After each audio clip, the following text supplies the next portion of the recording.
Hi everyone. This video is urgent and I am asking you to immediately send it to everyone you can. You will note that I have never made such a request before, so I therefore hope that you would appreciate the urgency of this request.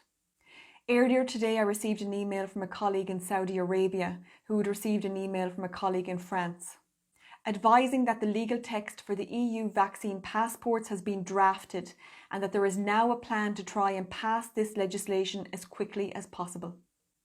In this regard, there is a meeting of the European Commission scheduled for 11 a.m. tomorrow, March 25th, 2021, and at this meeting, Irish MEPs will be asked to agree to a fast-track examination procedure of the regulation.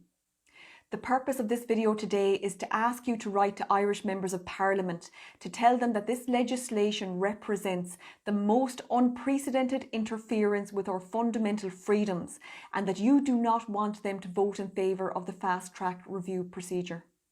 In the description box of this video, I've included a link to the draft regulation. For the sake of convenience, I will now advise some of the areas within the regulation that I find most concerning. 1.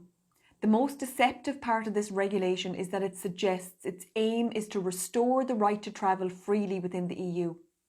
In this regard, it states that due to COVID-19, member states have adopted restrictions around travel, which have impacted on the right to free movement.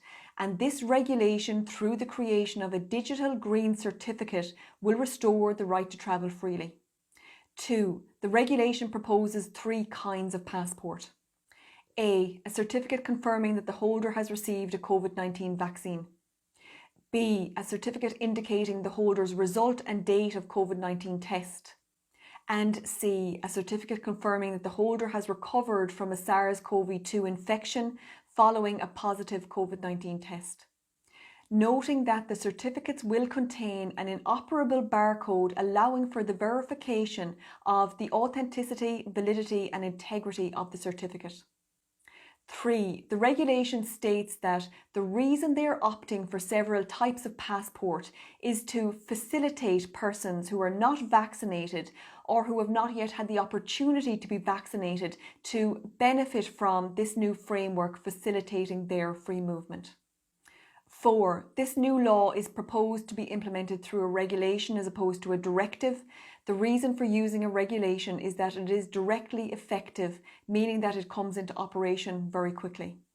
Number 5 is the area I am most concerned about. It states that the regulation, if passed, is said to be suspended once the COVID-19 pandemic is overcome. However, the regulation then goes on to state that the application of the regulation should resume if the WHO declare another pandemic due to A, an outbreak of SARS-CoV-2, B, a variant thereof, or C, similar infectious diseases with epidemic potential. And 6, the regulation has not undergone any impact assessment due to its urgency. I would urge you to read the regulation in full. Upon reading the regulation, you will note that the drafters of the legislation have gone to great lengths to stress that the legislation is designed to facilitate free movement rather than restrict it. This legislation is formulated in such a way that it does not recognise the undeniable fact that the fundamental human rights you enjoy do not derive from a piece of paper written by politicians, and it sets a dangerous precedent for the future. I therefore implore upon you to act now. In the description box of this video, you will find letters that can be sent to all Irish MEPs by email. I would urge you to do this today and forward this video to as many people as possible. Thanks for listening.